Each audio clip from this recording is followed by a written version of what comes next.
Welcome to Core Concepts from Dent Gaming. Let's see this build. Hey guys, what is up? Got another build for you. This is Sky Scorpion, originally developed because I wanted to have a tetrapod build that wasn't fully reliant on missiles. I'm not about that life. I don't want to just get into the air and spam missiles at my enemy. I want to actually have a little bit of strategy involved and have a little bit more fun with it. Originally, when this was made, the Lammergeier legs were not a thing. The Lammergeiers are my favorite quads just because I think a lightweight tetrapod is a lot of fun. This is definitely not that, however. Let's go ahead and dig into it. I am running the attaché machine gun because it's just an absolute monster close range and mid-range, which is this thing's operational preference.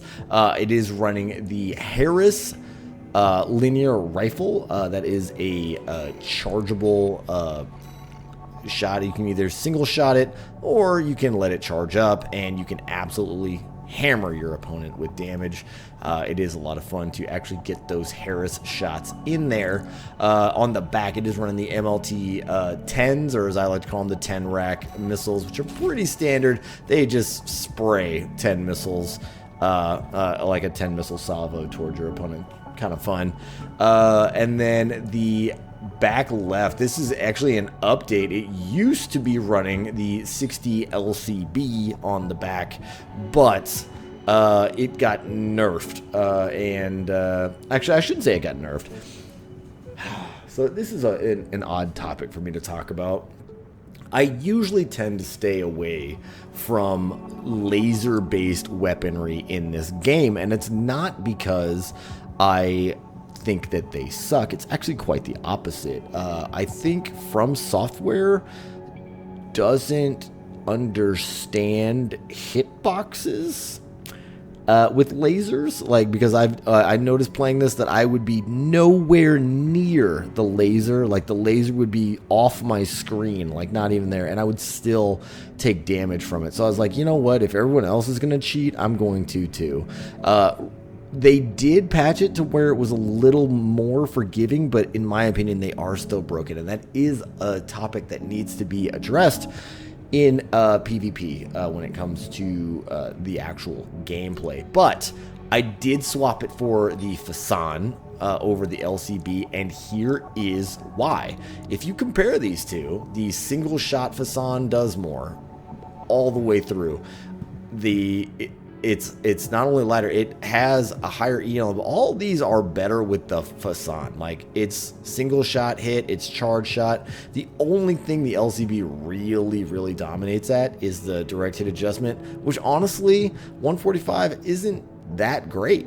So that going down is fine with me, and then the EN going up for all this performance added, I'm fine with that. That's why I went with the Fasan, not to mention that the AoE from the charged Fasan is much bigger than the LCBs, so that is really fun. Main battle strategy is to keep them on their toes with everything on your right side and punish them with everything on your left side. Should you need to build that stagger just to make sure you get that Fasan shot, yeah, sure, by all means, use the linear rifle and just absolutely nail them to the floor should you be able to do that. Moving on to the frame, I'm running the Mind Beta head because of its lightweight, low EN, and superior attitude stability. The Fermiza is an interesting choice. I mainly used it for the generator and booster efficiency adjust, as I'm not too worried about the supply adjust being lower because it is running a coral generator. The Melander arms, I'm running these for added defenses. Sure, they are. I should have better firearm spec with them if I am running a linear rifle, but I don't. So I haven't really figured out the best arms for it, and since I haven't done that, I went with the baseline Melanders just for fun. I am running the Veryl legs because they are tremendously stable at 14-13. They have really good defense and AP. They are chonky with a weight of 36.2. You can use the VP 424s, but I think overall the Veryls are actually a little bit better. Plus, they keep my AP in the 10,000 range, which is kind of nice. So she is built to take a battering and deliver it.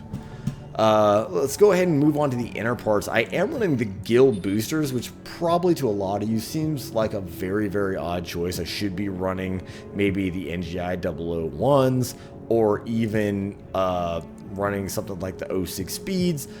But I don't do that because the gills have a very, very good upward thrust EN consumption. I believe it's the second best in the game underneath the mules, which are just kind of like the crappiest thrusters in the game at almost everything, but they are nice and lightweight.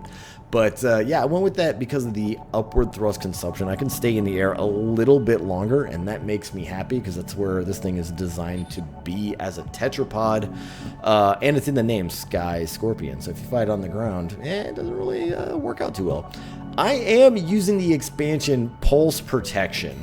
So yes, not Pulse Armor, Pulse Protection. I make a force field around myself and I stay in that. So the reason why I do that is because I am running a coral generator, and it will run out of energy and it will not recharge until it's completely out of energy. It's just how they work. And the resilience on these is really, really good. The duration is really, really good, and I can just hide it in my bubble. And not to mention, I can shoot out of my bubble, so if the opponent continues to harass me, I can still light them up on the ground until my generator has reset, and it'll let me back into the skies above. That is the build and the battle strategy. Let me go ahead and show you guys what this thing can do. Come here, Freud. Main system activating combat mode.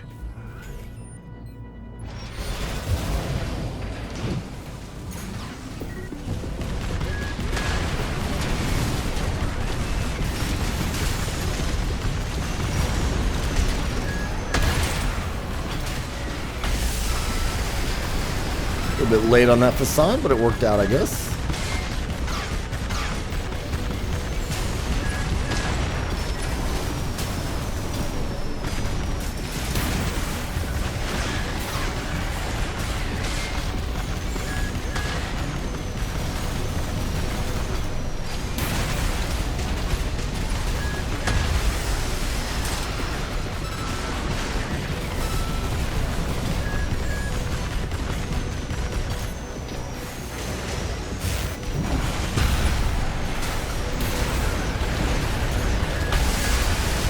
Yeah, got him off the back wall on that one.